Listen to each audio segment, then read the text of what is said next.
Pernah tak anda terfikir, macam mana ya nama-nama Tuhan ni boleh jadi macam satu kunci untuk selesaikan masalah kita hari-hari?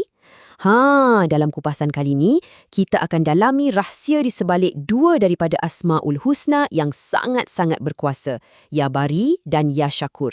Kita nak tengok macam mana amalan zikir dengan nama-nama ni betul-betul boleh bawa perubahan dalam hidup. Jom kita mula. Okey, asas perbincangan kita bermula dari sini. Dengan sebuah hadis yang menjanjikan syurga kan?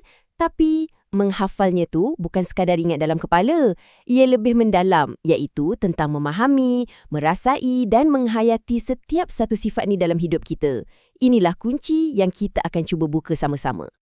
Baik, ini dia peta perjalanan kita untuk kali ini. Kita akan mulakan dengan asasnya dulu, kemudian kita akan selam sikit tentang amalan zikir. Dan tumpuan utama kita tentulah pada Ya Bari dan Ya Syakur, sebelum kita buat kesimpulan di akhir nanti. Jadi, untuk kita buka pintu kefahaman ni, kita kena faham dulu. Apa sebenarnya Asmaul Husna tu? Dan kenapa ia begitu penting dalam hubungan kita dengan pencipta? Asmaul Husna ni maksudnya nama-nama yang terindah. Cuba kita bayangkan macam ni. Setiap nama tu bukan sekadar satu gelaran. Ia macam satu tingkap.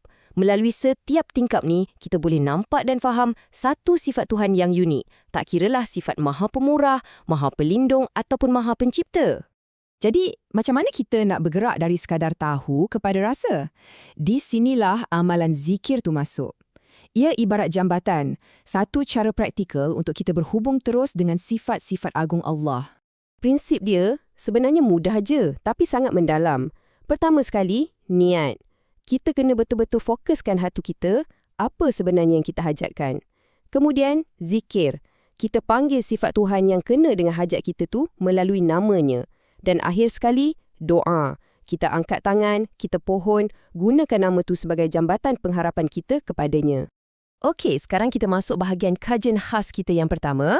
Kita akan kupas dengan lebih dalam tentang nama Ya Bari yang membawa maksud Maha Perancang. Nama pertama yang kita akan tengok secara teliti ialah Al-Bari. Ia yang ke-13 dalam senarai 99 nama tu. Jom kita fahamkan kenapa sifat Maha Perancang ni begitu istimewa. Ya Bari ni merujuk kepada sifat Allah sebagai perancang agung. Dia bukan sahaja mencipta, tapi dia membentuk setiap satu ciptaannya dengan begitu sempurna, tanpa cacat cela. Jadi bila kita sebut nama ni, kita sebenarnya sedang mengakui kebijaksanaan dan kesempurnaan perancangannya dalam setiap perkara.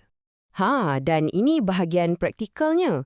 Kalau ikut sumber, katakanlah seseorang tu tengah dalam kesukaran atau sedang sakit, amalan menyebut Ya Bari 100 kali sehari selama 7 hari berturut-turut boleh jadi satu ikhtiar untuk dilepaskan dari kesusahan dan diberi kesembuhan. Ia macam satu cara kita memohon pada perancang agung untuk betulkan balik apa yang rosak atau leraikan apa yang kusut. Seterusnya, kita beralih pula pada nama kedua yang jadi tumpuan kita. Satu nama yang sangat-sangat indah yang berkaitan dengan rasa syukur dan ganjaran, iaitu Ya Syakur. Sekarang kita beralih kepada Asy-Syakur, nama yang ke-36. Ini adalah sifat Allah yang berhubung terus dengan salah satu emosi manusia yang paling kuat, iaitu rasa syukur dan penghargaan. Jom kita lihat maknanya. Ya Syakur ni membawa maksud Allah itu maha menghargai. Dia bukan sahaja terima syukur kita, tapi dia balas dengan ganjaran yang jauh lebih besar. Walaupun amalan kita tu kecil je, penghargaan darinya sangat-sangat besar. Konsep ni kalau kita fikir-fikirkan, sangat memberi harapan kan? Yang menariknya, amalan ni dikaitkan dengan solat hajat. Lepas kita pohon sesuatu yang penting, kita zikirkan Ya Syakur sebanyak 40 kali. Cuba kita fikirkan falsafah di sebaliknya. Kita dahulukan rasa syukur, seolah-olah kita berterima kasih sebelum lagi doa kita dimakbulkan. Ini menunjukkan satu tahap keyakinan yang sangat tinggi. Ya Bari dengan Ya Syakur ni hanyalah dua contoh yang sangat spesifik. Tapi sebenarnya, sistem ni merangkumi setiap aspek kehidupan kita.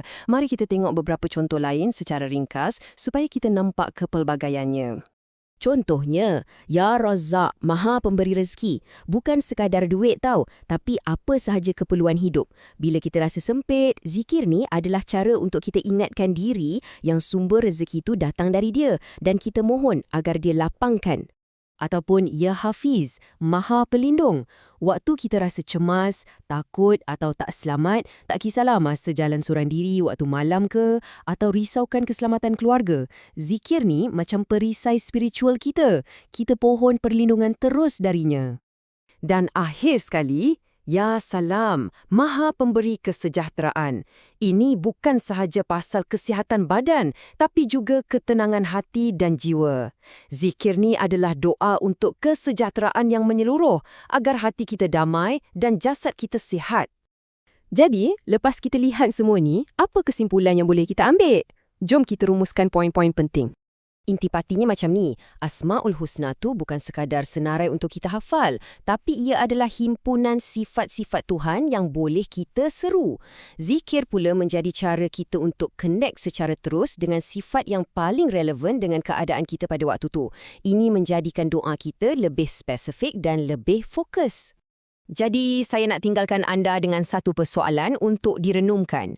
Kalau untuk setiap satu cabaran dalam hidup, sama ada sakit, sempit atau takut, ada nama atau sifat Tuhan yang spesifik untuk kita berpaut, macam mana agaknya ini akan ubah cara kita pandang setiap ujian?